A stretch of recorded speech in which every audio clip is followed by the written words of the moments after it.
Czytanie z pierwszej Księgi Królewskiej. Królowa Saby, usłyszawszy o rozgłosie Salomona, przybyła, aby go osobiście wypróbować przez roztrząsanie trudnych zagadnień. Przyjechała więc do Jerozolimy ze świetnym orszakiem i wielbłądami, dźwigającymi wonności i bardzo dużo złota oraz drogocennych kamieni. Następnie przyszła do Salomona i odbyła z nim rozmowę o wszystkim, co ją nurtowało. Salomon zaś udzielił jej wyjaśnień ze wszystkich zagadnień przez nią poruszonych. Nie było zagadnienia, którego król by nie znał i którego by jej nie wyjaśnił. Gdy królowa Saby ujrzała całą mądrość Salomona oraz pałac, który zbudował, jak również zaopatrzenie jego stołu w potrawy i napoje i mieszkanie jego dworu, stanowiska usługujących mu, ich szaty, jego podczaszych, jego całopalenia, które składał w świątyni pańskiej, wówczas wpadła w zachwyt. Dlatego przemówiła do króla. Prawdziwa była wieść, którą usłyszałam w moim kraju o twoich dziełach i o twojej mądrości. Jednak nie dowierzałam tym wieściom, dopóki sama nie przyjechałam i nie zobaczyłam na własne oczy, że nawet połowy mi nie powiedziano. Przewyższyłeś mądrością i powiedzeniem wszelkie pogłoski, które usłyszałam. Szczęśliwe twoje żony, szczęśliwi twoi słudzy. Oni stale znajdują się przed twoim obliczem i wsłuchują się w twoją mądrość. Niech będzie błogosławiony Pan, Bóg twój, za to, że upodobał sobie ciebie, aby cię osadzić na tronie Izraela. Z miłości, jaką żywi Pan względem Izraela na wieki, ustanowił ciebie królem dla wykonywania prawa i sprawiedliwości. Następnie dała królowi 120 talentów złota i bardzo dużo wonności oraz drogocennych kamieni. Nigdy nie przyniesiono więcej wonności od tych, które królowa Saby dała królowi Salomonowi.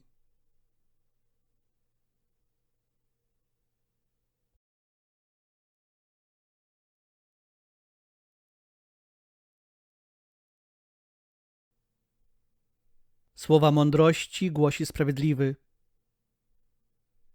Powiesz Panu swą drogę, zaufaj Mu, a On sam będzie działał.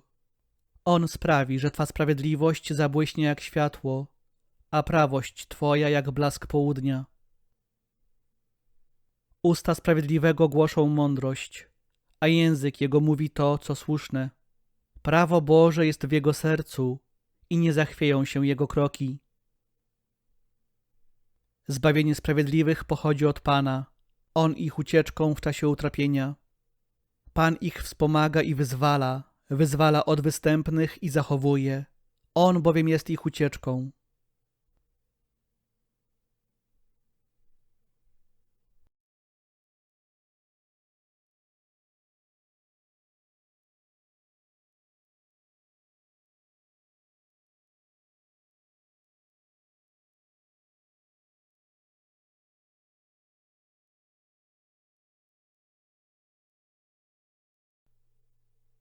Słowa Ewangelii według świętego Marka. Jezus przywołał znowu tłum do siebie i rzekł do niego: Słuchajcie mnie, wszyscy, i zrozumcie. Nic nie wchodzi z zewnątrz w człowieka, co mogłoby uczynić go nieczystym. Lecz to, co wychodzi z człowieka, to czyni człowieka nieczystym. Kto ma uszy do słuchania, niechaj słucha. Gdy się oddalił od tłumu i wszedł do domu, uczniowie pytali go o tę przypowieść. Odpowiedział im: I wy tak niepojętni jesteście? Nie rozumiecie, że nic z tego, co z zewnątrz wchodzi w człowieka, nie może uczynić go nieczystym, bo nie wchodzi do jego serca, lecz do żołądka i zostaje wydalone na zewnątrz. Tak uznał wszystkie potrawy za czyste. I mówił dalej: Co wychodzi z człowieka, to czyni go nieczystym. Z wnętrza bowiem, z serca ludzkiego pochodzą złe myśli, nierząd, kradzieże, zabójstwa, cudzołóstwa, chciwość, przewrotność, podstęp, wyuzdanie, zazdrość, obelgi, pycha, głupota. Całe to zło z wnętrza pochodzi i czyni człowieka nieczystym.